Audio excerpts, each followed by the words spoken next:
Salmo número 27, versos 4 y hasta el 5, que dice de la siguiente manera.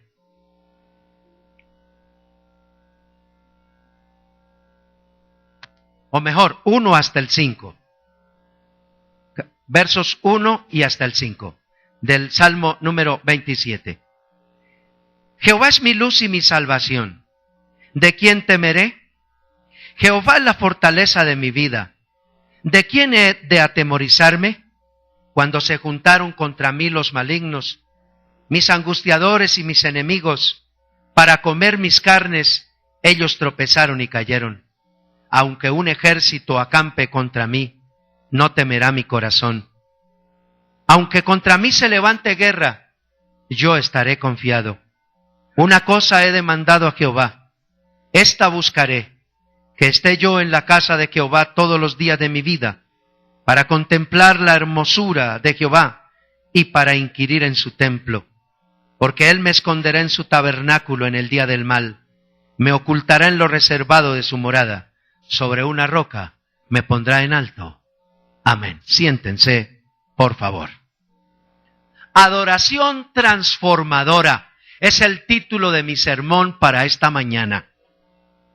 Hemos venido insistiendo, afirmando que fuimos creados para agradar a Dios mediante el ejercicio de la adoración que ofrecemos al Creador. El libro de los Efesios, en el capítulo 1, verso 6, verso 12 y verso 14, afirman reiterativamente diciendo que somos aceptos en Él para alabanza de su gloria. Les decíamos el jueves a la comunidad que nos dimos cita en este lugar, que ustedes y yo tenemos una tarea que cumplir primordial en esta tierra, paralela a la tarea secular de nuestro cotidiano vivir. Eso también lo afirmó el pastor Elías en su sermón el domingo pasado.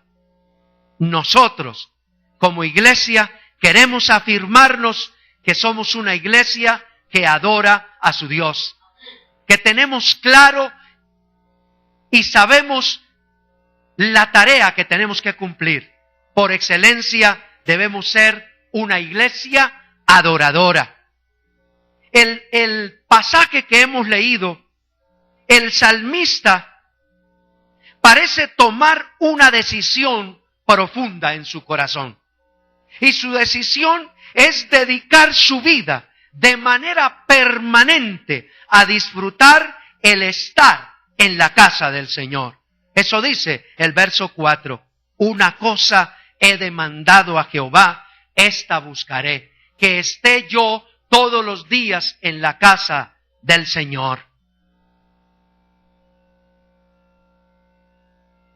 En ese orden, el salmista tiene claro que adorar a Dios, como él lo expresa, contemplar o inquirir en su templo, le proporciona a él satisfacciones mayores que todas las habidas disponibles que le puedan rodear. En el verso 5, él dice, sobre una roca me pondrá en alto. El ser humano es hecho a la imagen de Dios. Por eso debe responder a esa naturaleza y hacerlo mediante la adoración. El libro de Génesis, capítulo 2, versículo 7, reza de la siguiente manera. Entonces Jehová Dios formó al hombre del polvo de la tierra y sopló en su nariz aliento de vida y fue el hombre un ser viviente. Ese texto entonces nos deja ver que si bien es cierto, tenemos una naturaleza terrena, porque fuimos creados del polvo de la tierra. Dice la Escritura que Dios tomó tierra y de ahí formó al hombre. Pero este no fue un ser viviente hasta tanto Dios no sopló en él aliento de vida. Hasta tanto Dios no le dio de su propia naturaleza, de lo suyo le dio. Lo hizo un ser, aunque humanamente terreno, le dio de su parte, le dio de su espiritualidad al hombre. Eso lo deja conectado directamente con su Creador para siempre. El hombre, el ser humano, no se debe desconectar de su Dios. Ante todo, entonces lo hace un ser también espiritual y como tal debe responder a esa naturaleza, a esa porción que Dios le dio al hombre siendo terreno. Y lo debe hacer mediante el ejercicio de la adoración. La adoración forma parte de nuestro cotidiano vivir. Debe formar parte de nuestro cotidiano vivir. Porque hay en nosotros aliento de vida y ese aliento de vida vino de parte de Dios. Eso nos conecta con Dios. Por malo que él sea el ser humano. Por descarriado que esté el ser humano. Siempre tendrá esa conexión. Ese anhelo de conectarse con Dios. Ahora, la gente busca cómo conectarse con Dios de una y mil maneras. La única manera de conectarse con Dios es mediante Jesús, el Hijo de Dios, que vino a este mundo y dio su vida en la cruz del Calvario para hacer que como seres humanos nos podamos conectar con Dios, para hacer ese puente de conexión. Él vino y se conformó entre nosotros como el gran sumo sacerdote que nos permite esa conexión con Dios. Por eso debemos ser gente adoradora. Para el creyente en Cristo el Señor, la adoración debe ser un acto especial entre el adorador y el adorado. En este caso, Dios. Es decir, como se lo dijo el Señor a la mujer samaritana, una adoración que fluya en espíritu y en verdad. Una adoración que fluya de una manera comprometida. Una adoración que fluya de una manera inteligente. Una adoración que fluya de una manera integral. Un acto entre el adorador y el adorado, pero también un acto exclusivo para la gloria de Dios. Si bien es cierto, el adorador también se deleita. El adorador también se satisface, se debe satisfacer, pero debe ser un acto única y exclusivamente para la gloria del adorado, en este caso, nuestro Señor. Cuando el salmista expresa en el Salmo 27, me esconderé y me esconderé en el tabernáculo, me pondrá en alto. Está hablando el salmista de los beneficios que trae consigo la adoración para quien la practica. En ese orden, les ruego que me acompañen para ver unos beneficios que en nuestros días proporciona la adoración a todo aquel que se decide practicarla. Durante la historia de la humanidad, el hombre, por tener ese hálito de vida de parte de Dios, tiene ese anhelo de adorar. Cuando salgo en las horas de la noche y a veces ve uno la luna despejada, radiante, hermosa. Bueno, el salmista dice que los cielos cuentan la gloria de Dios. Dan cuenta de la gloria de Dios. Pero yo digo, oh Dios, de cierta manera nuestros indígenas, es que esa maravilla, es que ese astro tan hermoso allá, de cierta forma, eso como que lo invita a uno a adorar. Lo que pasa es que nuestros indígenas la adoraban a él, a la luna. No adoraban al que creó la luna. Pero lo que les quiero decir es que aunque equivocadamente, el hombre siempre quiere adorar algo o a alguien. Nuestros indígenas adoraban la luna, el sol, bueno, y muchas otras cosas. La gente hoy día adora un mundo de cosas. Lo que se le atraviese por delante, Si le gusta, lo adora. Le rinde pleitesía, se humilla ante eso. Pero nosotros los cristianos, hombres y mujeres que hemos conocido al Señor, tenemos claro a quién debemos adorar. Y adorar a Dios, entonces nos trae algunos beneficios. En primera instancia, la adoración promociona la educación. El Salmo, ahí en el Salmo 27, el verso 11, miren lo que dice.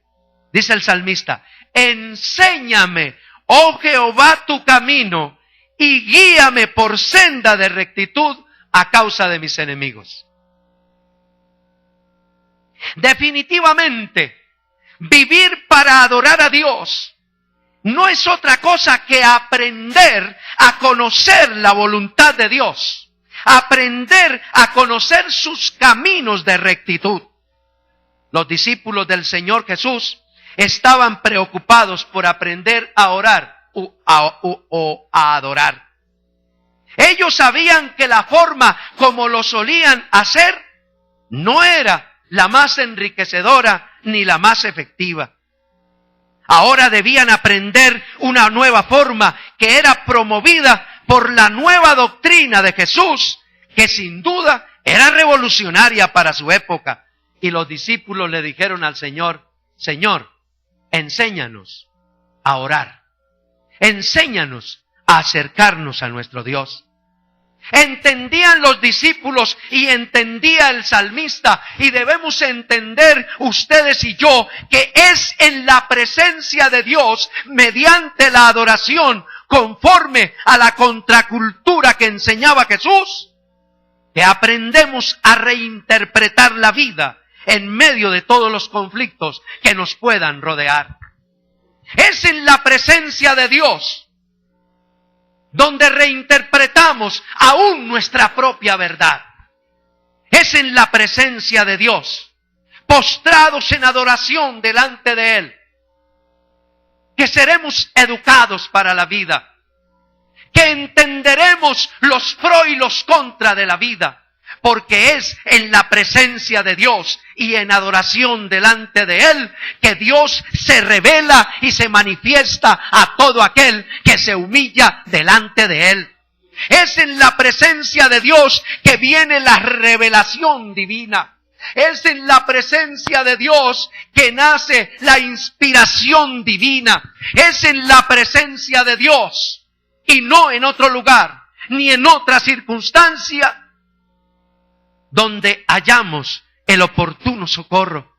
Es en la presencia de Dios y en adoración que la unción que rompe todo yugo se hace presente en el corazón y en la vida del adorador. Es por eso que se hace indispensable la adoración como una práctica permanente en la vida del creyente, porque la adoración nos educa. La adoración, ese tiempo, ese momento de postración y de humillación en la presencia de Dios se traduce en buena educación para la vida. Nadie que se postró y adoró a Jesús se fue de su presencia de la misma manera como vino.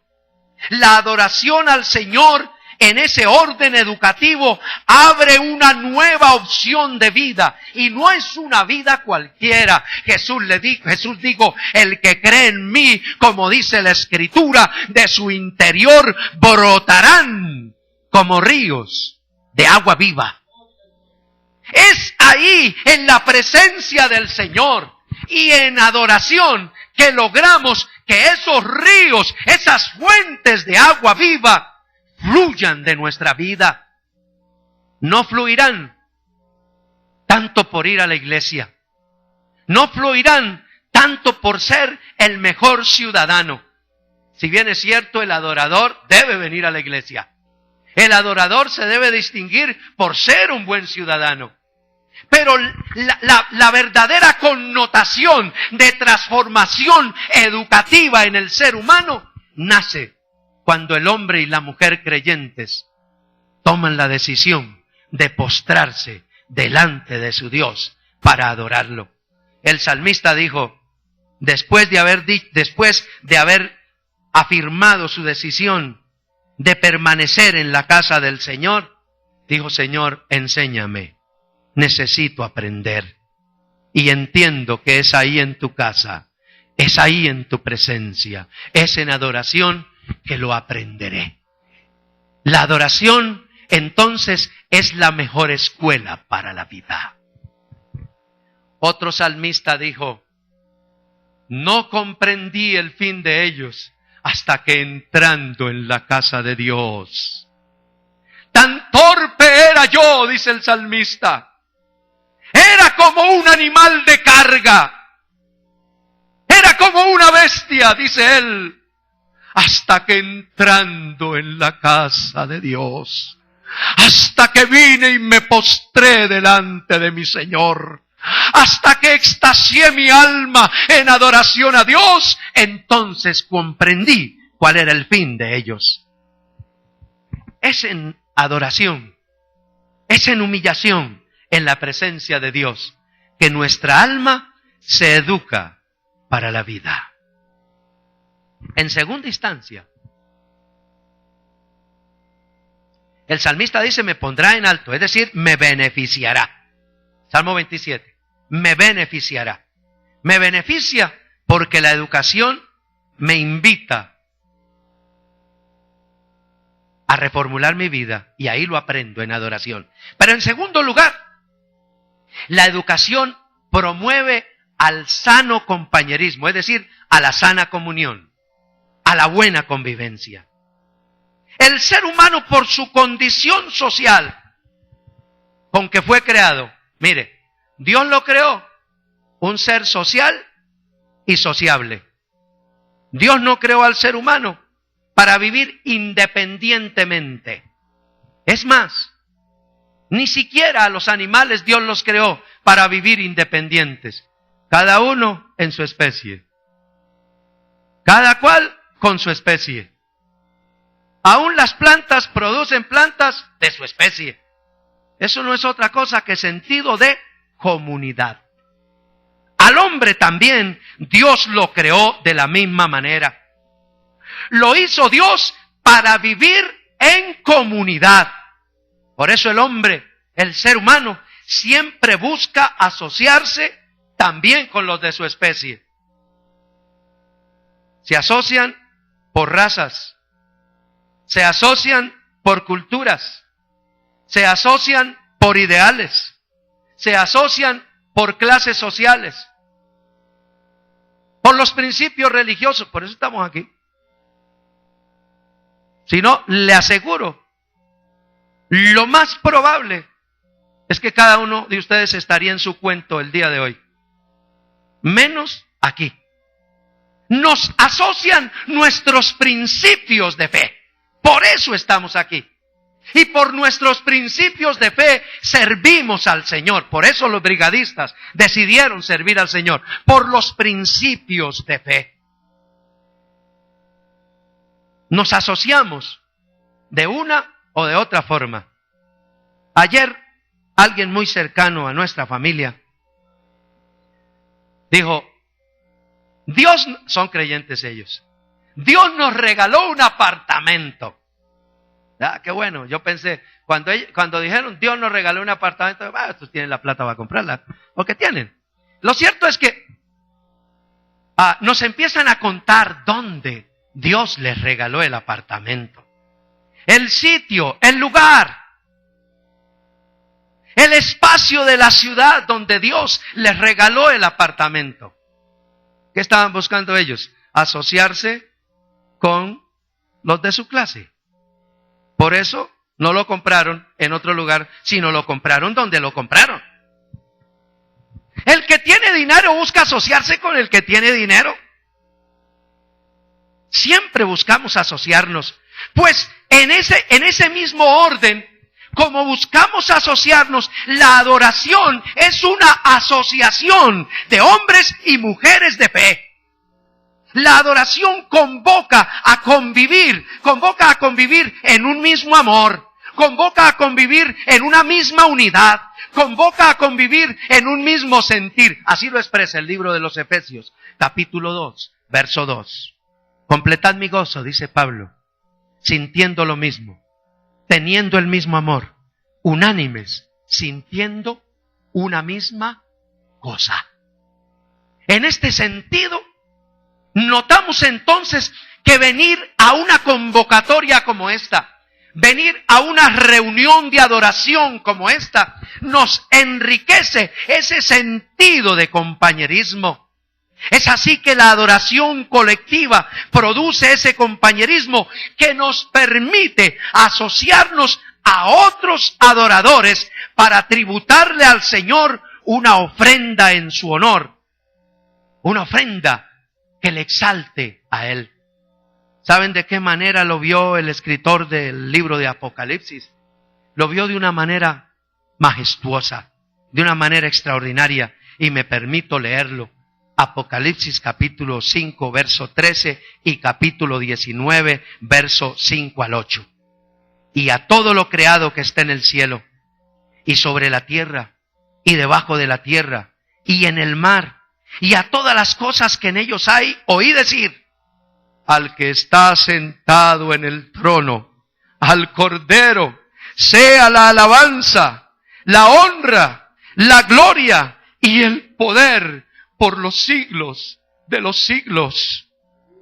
Y salió del trono una voz, dice el escritor, que decía, alabad a nuestro Dios todos sus siervos, y los que le teméis, así pequeños como grandes, y oí como la voz de una gran multitud, como el estruendo de muchas aguas, y como la voz de grandes truenos que decía, aleluya, porque el Señor nuestro Dios Todopoderoso reina. Gocémonos y alegrémonos y démosle gloria, porque han llegado las bodas del Cordero y su esposa se ha preparado, y a ella se le ha concedido que se vista de lino fino, limpio y resplandeciente, porque el lino fino es las acciones justas de los santos. Yo leo esta porción y me emociono. Yo leo este párrafo y mi alma se derrite. Yo leo este párrafo y no encuentro un lugar donde pararme, donde estar, porque no encuentro un lugar apropiado, humanamente hablando, para expresar semejantes palabras de reconocimiento, que no es otra cosa que adoración al Dios Todopoderoso. Bendito sea el nombre del Señor.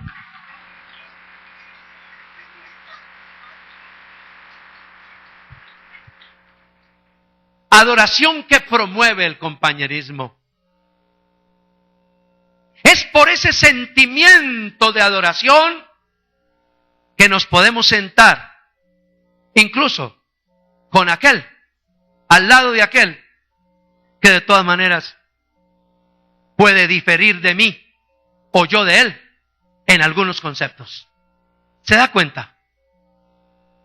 En la reunión de la adoración, no estamos mirando quién está a mi lado. En la reunión de la adoración solo estamos mirando a aquel que estamos adorando, a aquel que es digno de recibir todo el poder, toda la gloria, toda la honra, toda la alabanza, toda la riqueza, porque de Él, por Él y para Él fueron creadas todas las cosas. Bendito el nombre del Señor.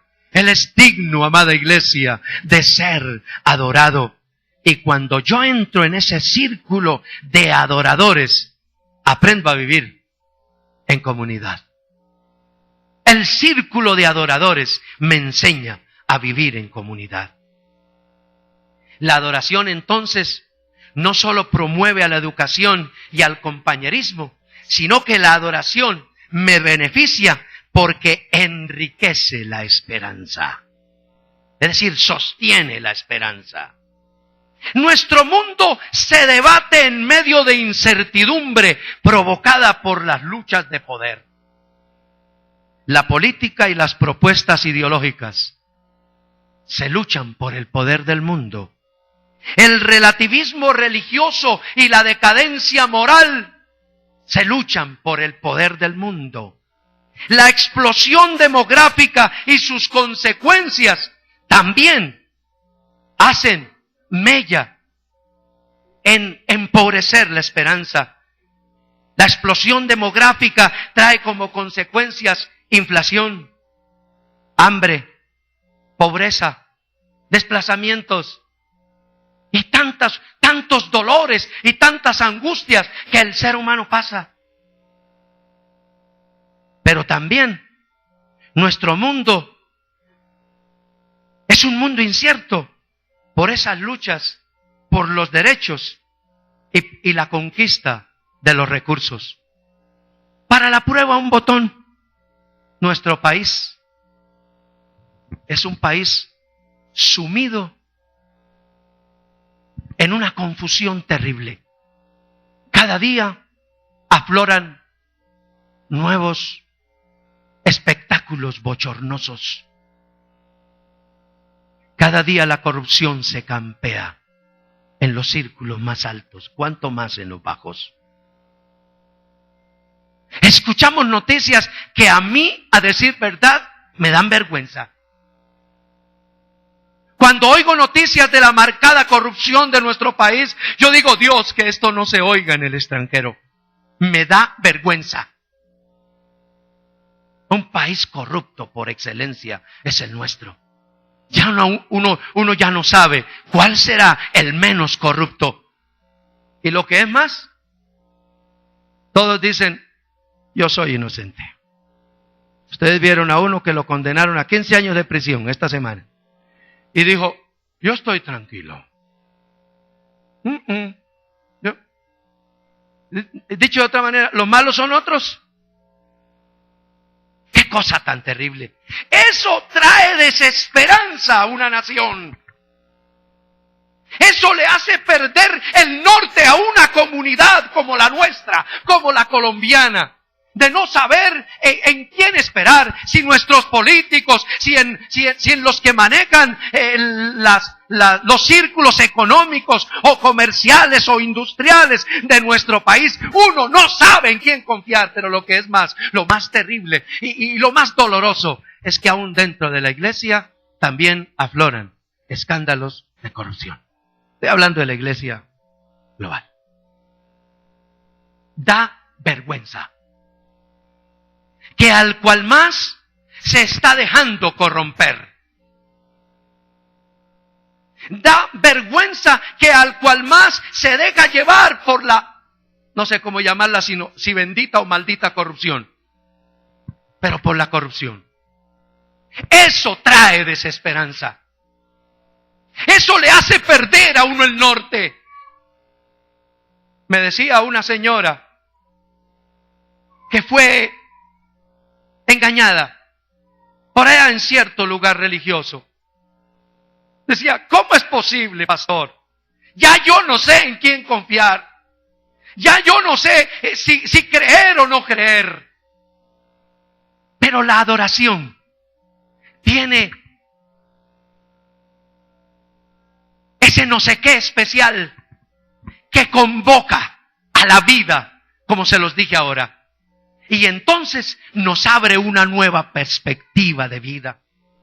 Estas cosas que les he nombrado tienen a la humanidad a portas de un conflicto de proporciones incalculables. Los hogares se destruyen porque la esperanza se pierde. Las familias se vuelven añicos porque la esperanza está refundida, porque las circunstancias de la vida han hecho que la esperanza se diluya. Ahí, justo ahí, la práctica de la adoración a Dios cumple con un cometido de mucha valía, y ya que ella, la adoración, al educar y promover a la sana convivencia, calma los instintos belicosos del alma. La adoración trae paz al adorador. La adoración trae confianza y seguridad al adorador, es decir, al que la practica. La adoración transforma los momentos turbios y oscuros en momentos esperanzadores para la gloria de Dios a todo aquel que la practica. La adoración trae esperanza. Al calmar esos instintos belicosos del alma, entonces la adoración trae consigo un enfoque más apreciable de esperanza y confianza, no solo para la vida presente, sino también para la vida eterna. Porque en Cristo Jesús, que es nuestro adorado, en Él tenemos asegurada vida eterna. Eso lo debe saber todo cristiano. Ser cristiano y ser adorador es más entonces que una sencilla emoción.